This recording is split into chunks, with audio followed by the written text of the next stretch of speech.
औज़ुबिल्लाहिमिनश्शैतानिर्रजीम बिस्मिल्लाहिर्रहमानिर्रहीम अस्सलामु अलैकुम वरहमतुल्लाहि वबरकातुहू। सज्जनों, बेलियो, मित्रों की हाल चाल ने।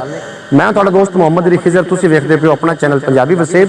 पंजाबी वसेब ते व्लॉगिंग लैके तुहाडी खिदमत च हाज़िर होईदा है। एक नवीं व्लॉगिंग दे नाल बंदा नचीज़ मुहम्मद अली खिज़र तुहाडी खिदमत च हाज़िर है।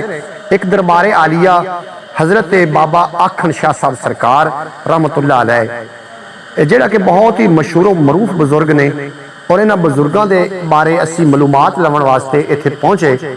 लेकिन साड़ी बदबख्ती है कि सानू पीर साहब जिहड़े कि गद्दी नशीन ने इस दरबार के, वो सानू ना मिल सके। बहरहाल असी ये सोचा कि अज की जी व्लॉगिंग है असी इस अंदाज में बनाईए कि एक एंट्री के तौर पर, ताकि थानू पता चल जाए कि अगली जी व्लॉगिंग होएगी, जुमेरात वाले दिन जी व्लॉगिंग होएगी, जिहड़े इत्थों के गद्दी नशीन ने उन्होंने को कुछ मालूमात लवांगे हज़रत बाबा आखन शाह साहब सरकार रहमतुल्लाह अलैह उन्होंने बारे, और वो टोटल मुकम्मल वीडियो थानू मिल जाएगी। लेकिन जो साइडा से माहौल है वो असीं तुहाडे नाल शेयर करते चलीए ताकि तुसीं भी सादत हासिल कर सको। तो जनाब मोहतरम, वलियां दे दरबार दे उत्ते खुशकिस्मत लोग आउंदे ने। तो है इल्म लुदुन्नी अल्लाह दा खास इल्म है, एक इजाफी इल्म है, और इस इजाफी इल्म नू अल्लाह करीम ने अपने खास बुजुर्गों वास्ते मुख्तस कीता है। खास जिस तरीके के तुम समझ लो, हजरत मौलाना रूम ने काफी सारिया किताबां लिखियां। फिर की होया, जो किताबां लिख के बैठे ने, एक दिन हजरत शाह शम्स तबरेज रहमतुल्लाह अलैह दा गुजर होया, और वो मौलाना रूम को पूछन लगे कि ए जिहड़े कुछ तू रख के बैठे है की? तो मौलाना रूम फरमान लगे, ये वो इल्म है जिसका आप तुमको पता नहीं। बाबा जी ने बड़ा गुस्सा आया कि बोलन का अंदाज नहीं है, बड़ा मगरूराना जुमला बोल रहा है। बाबा जी ने पूरियां किताबां चुक के एक टोए विच पा छड़ियां। जो टोए च पा छड़ियां ते आप चले गए। 3 दिन तो या 2 दिन तो बाद वापस आना होया ते की वेख्या कि जनाब वो जिहड़ा है हजरत मौलाना रूम ने वो रो रहे ने। जो रो रहे ने, आपनू बड़ा तरस आया। जिहड़े औलियाए कराम होंदे ने, इन्हां दे दिल बहुत नरम होंदे ने, इन्हें समझावन पर वो सारा कुछ करना होंदा है। जो आपनू तरस आया, आप उस टोए च वड़े, जिहड़ी किताब नू उठावन उन्हें इंज करके छंडण ते जनाब उहदे विचों धूल निकले। जो धूल निकले तो मौलाना रूम बड़े हैरान हो गए ते पुछण लग पे, बाबा जी ये क्या इल्म है? आपने फरमाया ये वो इल्म है जिहदा मौलाना रूम तैनू पता नहीं। फिर मौलाना रूम ने अपनी सारिया किताबां तलफ कीतियां और बाबा जी ने फरमाया कि मैनू ओही इल्म चाहिए है जिहदा मैनू पता नहीं। क्योंकि औलियाए कराम दे कोल इल्म लुदुन्नी होंदा है, जिहड़ा कि इजाफी इल्म है। और जनाब ये हजरत बाबा आखन शाह साहब सरकार, ये हिस्टरी के बारे में इतना मालूमात नहीं है, और इंशाअल्लाह ताला अगली वीडियो दे विच गद्दी नशीन नूं मिलांगे और थोड़ी हिस्टरी जिहड़ी है सारी वो थोड़े नाल शेयर करांगे। असीं तां थोड़ा जिहा माहौल विखा दिंदे हैं ते तुसीं दरबारे पाक भी वेखो ताकि तुसीं सादत हासिल कर सको। अगे चलदे हैं जनाब, ते इहदा थानू इहदा अंदरूनी जिहड़ा हिस्सा है वो थोड़े नाल जनाब बिस्मिल्लाह। जी बाबा जी का अंदरूनी जिहड़ा दरबारे पाक है, जिहड़ा तुसीं इस हथ दरबारे पाक वेख रहे हो, हजरत बाबा अहमद शाह साहब सरकार, ये उन्होंने दरबारे पाक है।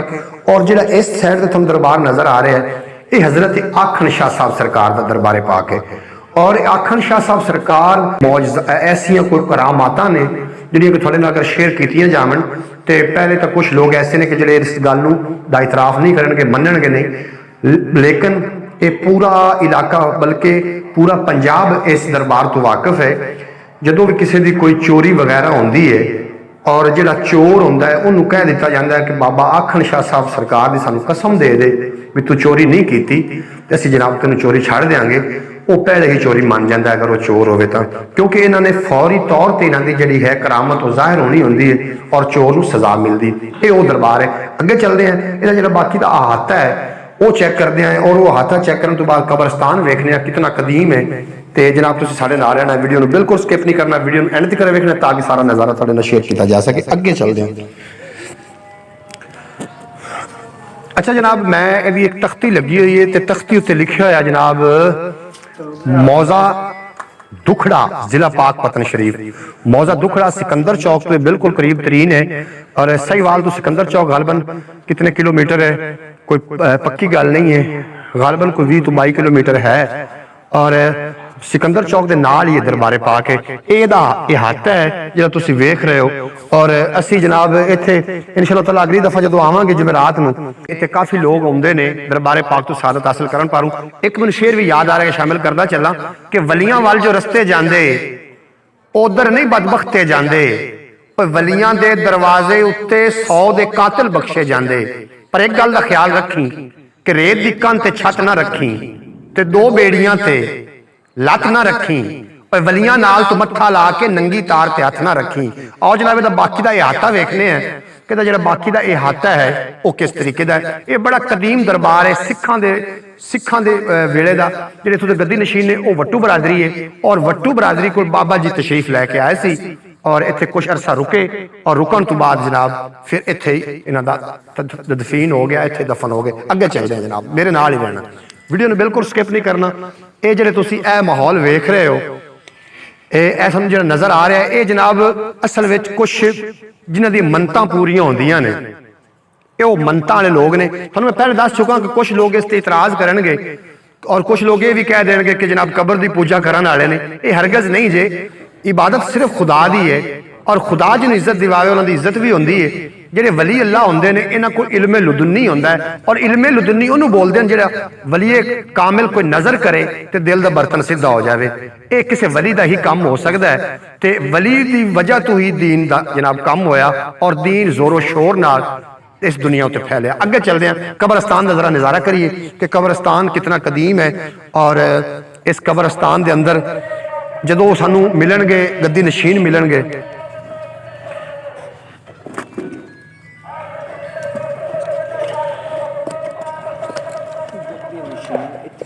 नहीं नहीं मैं उन्होंने पता कर लिया, जिम्मे रात में टाइम लिया उन्होंने को, जिम्मे रात में असीं आवांगे फिर। हाँ जी जी आओ जी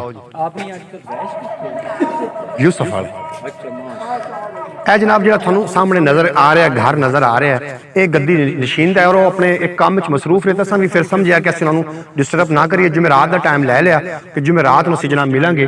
ये गद्दी नशीन का ये जड़ा है ये उन्हों का है दौलत खाना ते और थानू कब्रस्तान का असीं नज़ारा कराइए साढ़े नाल रहना ते बिल्कुल कब्रस्तान बड़ा ही कदीम जमाना कब्रस्तान है और तुसीं मेरे नाल रहो इंशाअल्लाह ताला। यह जिहड़ा है जी दरबार के दरवाजे तो तुसीं खड़े होवोगे तो सज्जे हाथ से जनाब यह सज्जा हाथ है। दरबार के दरवाजे से खड़े होकर अगर तुसीं वेखोगे तो यह जिहड़ा तुहानूं नज़र आ रहा है ये सारा सज्जा हाथ है। ये जनाब जी मिट्टी दी ढेरियां ने सानू कुछ पैगाम भी दे रही ने। मिट्टी दी ढेरियां आख रही ने कि वेख फरीदा मिट्टी खुली, मिट्टी उत्ते मिट्टी डुली, मिट्टी हसे मिट्टी रोवे, अंत मिट्टी दा मिट्टी होवे और फरीदा खाक न निंदियो, फरीदा खाक न निंदियो क्यों जो खाको जेड न को, जींदियां पैरां थले ते मोया ऊपर हो और मिट्टी विच मैं गुद्धा होया, मिट्टी मेरा बेस ओढ़क मिट्टी अंदर जाना, मिट्टी मेरा देश मिट्टी नाल गुजारा कीता, ना मेरा दरवेश मिट्टी खिजर दा पेका सौरा बाकी सब प्रदेश। ए जनाब जो तुम सामने वेख रहे हो थोड़ा कहते मीनार नजर आएगा। ये पहले अंग्रेज दौर के अंदर कुछ डाक दिल्ली तो मुल्तान तक जाती होंदी सी और डाक का जो जरिया सी वो सी कि इत्थे घोड़ा ते बंदा होंदा सी। दिल्ली तो बंदा टुरिया उन्हें जनाब घोड़ा रस्ते में बद्धा, उतों बंदा फिर इत्थे आया। इस तरीके दे नाल डाकां मुल्तान तक जांदियां सी। जितनी कि मैनूं मालूमात सी वो जनाब मैं तुहाडे नाल शेयर की। उम्मीद है कि तुहानूं अज दा व्लॉग अच्छा लगा होगा। अगर व्लॉग अच्छा लगा हो पंजाबी वसेब चैनल सब्सक्राइब करके बैल नोटिफिकेशन प्रेस कर लेना ताकि हर आने वाला व्लॉग तुहाडे तक बासानी पहुंच जाए और इसकी मुकम्मल डिटेल इंशाअल्लाह ताला जुमेरात वाले दिन गद्दी नशीन जिहड़े इत्थों दे ने उन्हां नाल मिल के इसकी जी मुकम्मल तारीख है वह भी पंजाबी वसेब तो तुहानूं वेखण नूं मिलेगी। अपने दोस्त मोहम्मद अली खिज़र नूं दिओ इजाजत, मिलदे हां किसी नवें व्लॉग। थोड़ा तो मेरा रब रखा। पाकिस्तान जिंदाबाद।